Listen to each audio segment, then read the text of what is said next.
చెప్పులేసుకుని వెళ్లాల్సిన అవసరం ఏంటి? మాలో ఎవరికైనా చెప్పుంటే మేం తీసుండేవాళ్ళం కదా. ఇంత పెద్ద సమస్య రానుందని నేను ముందే ఊహించి ఉండుంటే నేను చెప్పులేసుకుని వచ్చేదాన్నే కాదు. నాకు ముందే తెలుసు కదా క్రాంతిమాతకి మన కుటుంబంలో ఎంత ప్రాముఖ్యత ఉందో. ఎవరైనా తెలిసి తప్పులు చేస్తారా? ఈ ఆంటీ కారణంగా మొత్తం కుటుంబం బాధపడుతోంది. నిజానికి మనందరికీ కూడా తెలుసు, అయినా కానీ పొరపాటు జరిగిపోయింది. క్రాంతిమాత మన కుటుంబం గురించి ఏమనుకుంటుందో అంటూ. అయినా మనందరం ఇంత బాధ్యతారాహిత్యంగా ఎప్పటి నుంచి అయిపోయాం? వాళ్ళు తప్పకుండా అనుకుంటారు. ఇంత సీన్ క్రియేట్ అయింది కదా. అంతేకాక పైపెచ్చు మన అందరికి ఇన్సల్ట్ కూడా జరిగింది. ఇంత ఎంబారసింగ్ ఎప్పుడు అనిపించలేదు కదూ. అది కూడా ఈ విధంగా అందరి ముందు. అరే ఇంకా ఆపుతారా మీరు?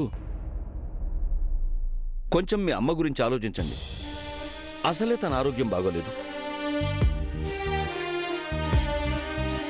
అరే ఎవరైనా అంటారా చెప్పుల కారణంగా కృప వర్షించదని? ఆ కృప లోపలికి వెళ్ళకముందే ఆగాలి కదా.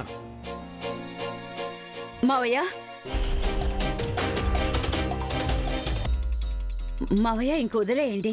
అత్తయ్య ఆరోగ్యం బాగాలేదు, ఆవిడ్ని లోపలికి తీసుకెళ్ళండి. నన్ను మాట్లాడి నువ్వు. ఇప్పుడు మీరంతా నాకు విషయం చెప్పండి. అసలు ఏం కృప వర్షించిందా క్రాంతిమాత ఇంటి మీద?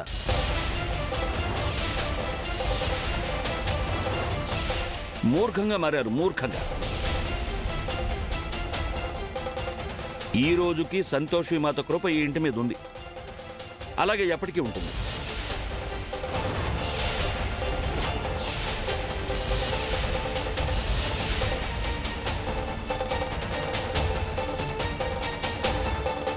ఓ రియల్లీ? సరే నాన్నగారు, మీరు నిరూపించగలరా ఈ ఇంట్లో ఏ శుభకార్యం జరిగినా అది సంతోషిమాత వల్లే జరిగిందని? నువ్వు నిరూపించి చూపించరా ఈ ఇంట్లో జరిగిన అద్భుతాలన్నీ కూడా నిజానికి మీ క్రాంతిమాత వల్లే జరిగాయని?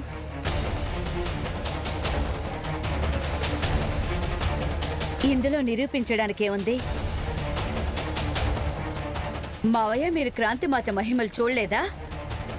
మీరు చూశారు కదా ఈ ఇంటిని ఆవిడ ఎన్నిసార్లు సమస్యల వలయంలోంచి రక్షించారు.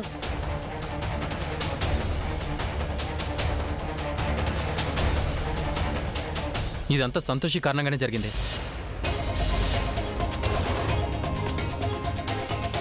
ఎప్పుడైతే సంతోషి మన ఇంట్లో అడుగుపెట్టిందో అప్పటి నుంచి రాత్రి పగలు సంతోషి మాత పేరే వినిపిస్తుంది.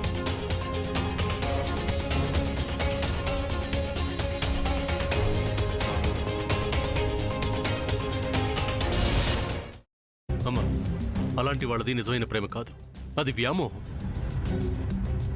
ఎగ్జాక్ట్లీ చిన్నత్త, నిజంగా ప్రేమించుకున్న వాళ్ళు అలా చేయరు. ఎంత మనసు విరిగిపోతే కన్న కూతుర్ని పట్టుకొని మా దృష్టిలో చచ్చిపోయా ఉంటుందా తల్లి? అది సరే అమ్మా, తన కూతురుతో తన మాట అనేటప్పుడు ఆమె మాటల్లో వ్యథ, కళ్ళల్లో బాధ గమనించావమ్మా? పెద్దబాబుకు బర్త్డే విషెస్ చెప్పు కూడా వెళ్ళాం కదా. ఊరికే ఎలా కాలిపోతుంది? మంట పెడితేనో పడితేనో తగలబడుతుంది.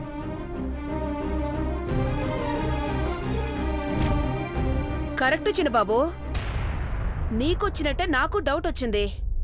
పార్వతే షర్టును తగలబెట్టిందనుకుంటా.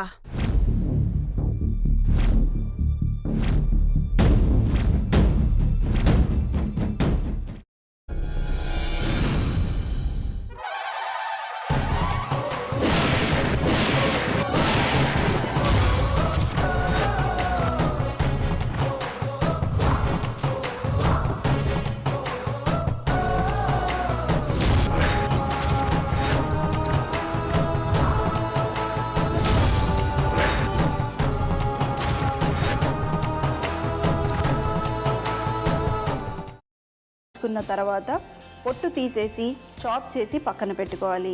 ఒక ప్యాన్లో కొద్దిగా నూనె వేడి చేసి అందులో ఆవాలు, మినప్పప్పు, శనగపప్పు, కరివేపాకు, సన్నగా తరిగి పెట్టుకున్న ఉల్లిపాయలు వేసుకుని 1 నిమిషం పాటు వేయించుకోవాలి. ఆ తర్వాత కాల్చి కట్ చేసి పెట్టుకున్న వంకాయని కూడా అందులో వేసుకుని బాగా మిక్స్ చేసి బౌల్లోకి ట్రాన్స్ఫర్ చేసుకుని అందులో తగినంత చిక్కటి పెరుగు లేదా పల్చటి పెరుగు వేసుకుని మిక్స్ చేసి అన్నంతో కానివ్వండి, చపాతీతో కానివ్వండి సర్వ్ చేసినా చాలా బాగుంటుంది.